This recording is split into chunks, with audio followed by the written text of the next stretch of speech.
During the day, there's tons of rocks, which when you flip them, you find cool little bugs like this. But you see, if you wait until night to flip rocks, you're able to find way crazier nocturnal animals like glowing scorpions, giant tarantulas, and so much more that you would have never found during the day. So hey, it's night. I traveled out to an insane trail that is known for having the craziest nocturnal animals. Let's get to flipping object number 1. And I'm not kidding, literally on this first rock flip, I found a little California scorpion, which you may already know have the ability to glow in the dark under UV lights. Yeah, pretty much every nocturnal animal has some crazy ability, and in this video, I'm gonna be finding way more insane stuff. Anyways, I went to flip rock number 2, and right underneath was a little spider web with a poor innocent ant trapped inside. So I figured I'd try and help the ant out of the web before a spider came to eat him, but that's when I saw that the ant's movement was being really weird, and it was twitching everywhere. That's when I realized that this ant's head was missing. Yeah, I have no idea how this thing is even moving without a brain even connected to its body, but I guess the spider already got to it. Anyways, as I kept on exploring, the next rock that had something under it was number 5, which at first you may see nothing, but if you take a closer look,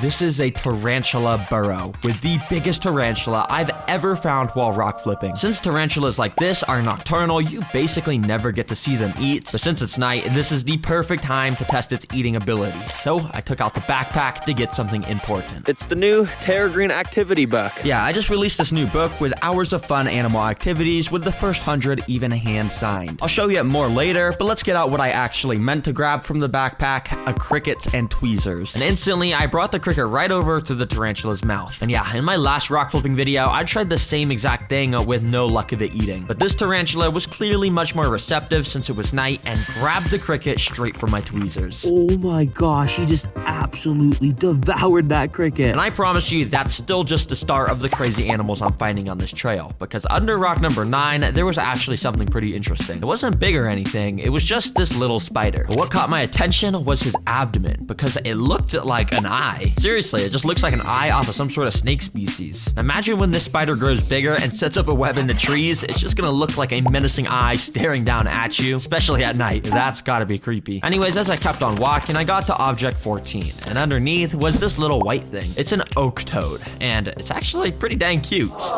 And right next to this white oak toad was a darker brown oak toad, which if you didn't know, this is the smallest toad species in all of America, and since they're pretty unique, I just had to take out the backpack. And once again, I pulled out some crickets, but this time they're a bit smaller, so these toads will hopefully be able to eat them. So I tried dropping in a few first near the white toad, and he didn't seem very interested. He kind of just hid under the dirt, so I tried putting some crickets by the brown toad, and he just started running away full speed and also wasn't hungry. However, while that was happening, I saw this little ant walk by, and in his mouth was just some massive green worm. I guess he was bringing this back to the colony. Good catch, bro. The queen's gonna be proud of you. And the next rock that I flipped that had something interesting was this. At first, all I saw was another one of those little eye spider things, but as I was getting a closer look at it, out of the corner of my eye, I saw this. A little garter snake burrow. And yep, there was just a snake curled up in there. These guys aren't nocturnal, so this guy was probably just sleeping in here and I just woke him up. Thankfully, they're not venomous though, which I know because in the new Terragreen activity book, there's tons of fun facts. And on this page, it shows all the differences between venomous and non-venomous snakes, and after comparing them, I could tell that if this guy bit me, it would be completely fine. There's no venom. Okay, well the snake clearly doesn't want to be disturbed, so let me go and put his rock back and let's keep exploring. And right after walking away, I came across this rock, which had a queen ant under it. It looks like her first worker had just hatched, and it was helping the queen with the rest of the eggs. It's crazy to think that every massive colony with thousands of workers starts like this. So I put the rock back, so hopefully this colony can grow that large. Anyways, as I kept on traveling, the next good rock flip was this, because underneath was a super creepy bug. At first, it was running around super fast, and I couldn't really get a good look at it, but eventually when it stood still, I could tell this was a house centipede, which usually live in houses, hence their name. So I guess this guy escaped into the forest, and yeah, they're just so creepy. I mean, it's got the head of a cricket, as many legs as a centipede, obviously. And I don't know, it's just like some mutant creature, basically. Oh my gosh, it's so fast. Yeah, it's basically an alien creature. And speaking of alien creatures, under the very next rock, I found this. It's an ant colony. But what actually caught my attention was right over to the side. This thing. You see, I actually found one of these in my first rock flipping video, but I never really got a good look at it since it was buried in the ground. Well, here it is outside of the ground. It's a Jerusalem cricket, and they are so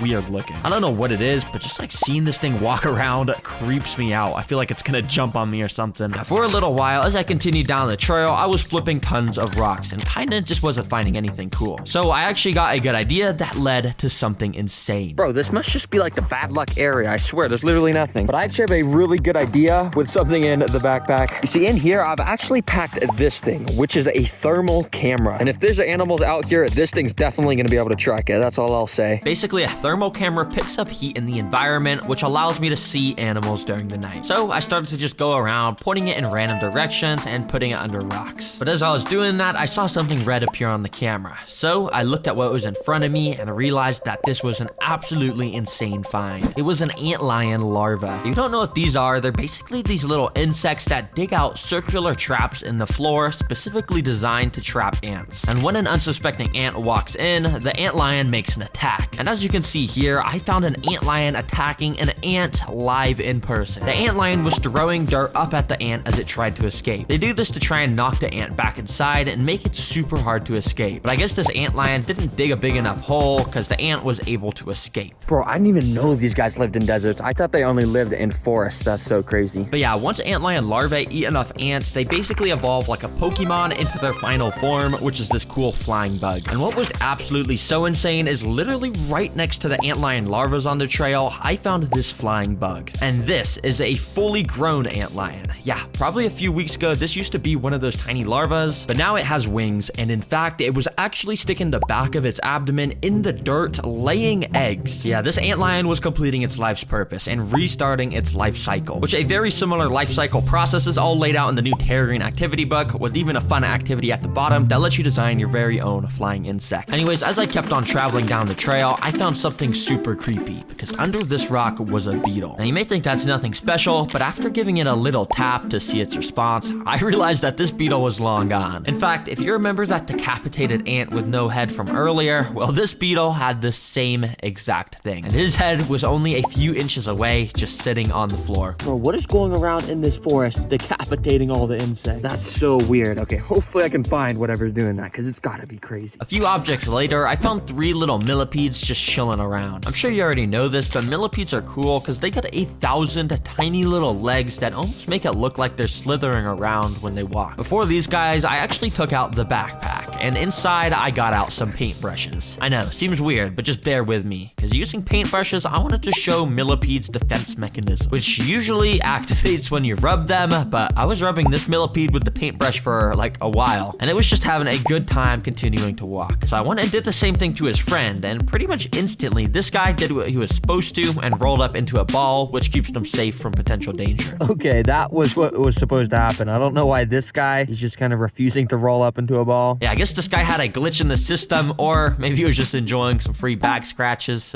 I don't know. Anyways, the reason I love this trail so much is because at this point in it, the environment starts to switch from a forest into a desert, meaning I just unlocked an entire new pool of desert animals. And literally under the first rock flip of this new environment, I found a desert hairy scorpion, which is the largest in all of America. And obviously, it was much bigger than the one I found at the start of the video. Now, as you guys know, scorpions are able to glow under UV light, like I showed earlier in the video, which of course, even the desert ones, they glow too. But I actually have something fun that I want to go and try and test with this guy. From the backpack, I got out crickets and tweezers. I know, I'm feeding crickets again, but this was easily the coolest feeding experience I've had in a rock flipping video. Because at first, I put the cricket up to the scorpion's mouth, and he grabbed it with his pinchers and kind of just held it for a second. Dang, he really just took the cricket from me. He's just holding it now. Bro, are you gonna eat it? Don't just leave the cricket in your claws. I bet that hurts the cricket, bro. So I took it from him and gave him another chance to eat it. This time, he used both of his pinchers to get a really good grip on it. Then he slowly moved his stinger up to it and gave it a little tap. These guys' venom isn't deadly to humans, but to little crickets like this guy, it'll completely paralyze him while the scorpion eats. Now, I wanted to show you guys this super zoomed in footage because basically scorpions use their little mouthpieces to rip open their food until juice starts to leak out. Then they suck the juice up, and you can literally see the juice fill up his head as he ate it. Yeah, it's pretty crazy. And then he kind of just started to walk walk around with the cricket in his mouth and no hands. Dang, bro, cool. Hope you enjoy the food. A few rock clips later, I ended up finding this. It was an ant colony, but they were super tiny. But what stood out to me was the fact that they almost all had wings, which is pretty rare. All of these winged ants are called elates, and basically they're born only once a year. It looks like they were getting ready for their annual nuptial flight, and probably when the morning comes, they're all gonna fly away, find other colonies of elates so they can mate with, and after they're done mating, the males die, and the females tear off their wings to start their own colony. It's pretty cool to see. As I continued on down the trail, I flipped to this, and found some blue death feigning beetles. Not only are these guys pretty big and look super cool with their blue exoskeleton, but they have a crazy special ability to develop a kind of wax on their body that acts as a sunscreen. And they do this because the heat can obviously get pretty hot in desert environments, and this sunscreen they produce just allows them to thrive while other animals have to take breaks from getting too hot. But one of my favorite desert animals in the world was found under this rock. It's a velvet ant, but on YouTube, they're known as cow killers. I've made videos about keeping these guys as pets, and yeah, it said their sting is strong enough to kill a literal cow. I don't know if that's true, but I'm not gonna test it. But there's actually something I want to test with this guy. Because you see, if we get out the Terragreen activity book and go over to the desert section, you can see it says cow killers make a squeaky sound when threatened. And yeah, I kind of use this book as like a handbook, but I've never actually seen a cow killer do that. So let's test it with this guy. Using some tweezers, I picked it up. And don't worry, this doesn't hurt it at all because this exoskeleton is like a rock and basically is impossible to squish. While holding it, you could see the little stinger extend out of the back of the abdomen. But then I started to hear it squeak.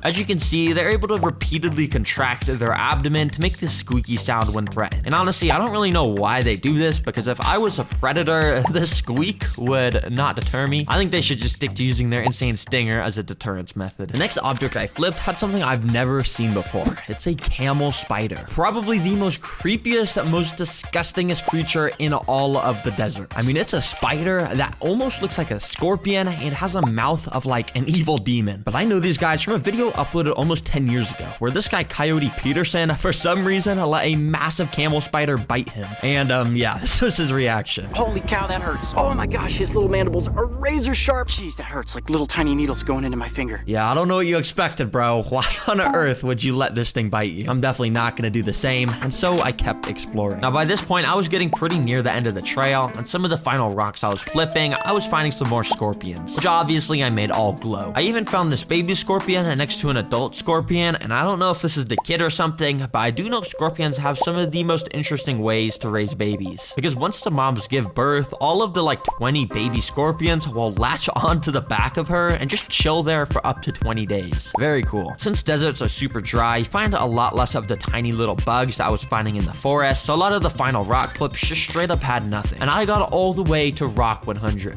and when I flipped it, thankfully there was actually something. And I mean something insane. This is a wolf spider, which in itself is not actually that rare. I found a ton of them in the forest section that I just didn't end up showing since they were kind of small, but this guy was massive, like almost as big as that tarantula from the start of the video. And I've heard big wolf spiders like this are so cool to watch hunt, so I got crickets out one final time. I go and try and feed one to the wolf spider. Okay, I'm just gonna drop it. Oh shoot, he just ambushed that. Oh my gosh, that's brutal. That happened in like half a second. Yeah, crickets are definitely not a fan of the Terragreen channel, because every time I bring them on, they end up in a wolf spider's mouth or something. But even though I flipped the final rock, there was still one very important thing in the backpack. Because from inside, as you can see, we got this brand new funny merch design. As you can see, it's a skeleton getting wrapped up by a constrictor snake. And not only did we release that on terragreenstore.com, but as of today, the Terragreen activity book is now available, of course. I know I've been promoting this the whole video, but truly, I think this is the coolest product we've released. Basically, the book takes you through a journey of all 5 different biomes, and on each page there's some sort of activity. Like for example, on one of the jungle pages, it lets you design your own bird. Seriously, I promise you there is hours of activities you can do in this book. Not only that, but it's also super educational and you'll learn a lot, I promise. There's over 100 fun facts and 50 unique animals. But anyways, yeah, you can check this out on terragreenstore.com along with the new snake design. And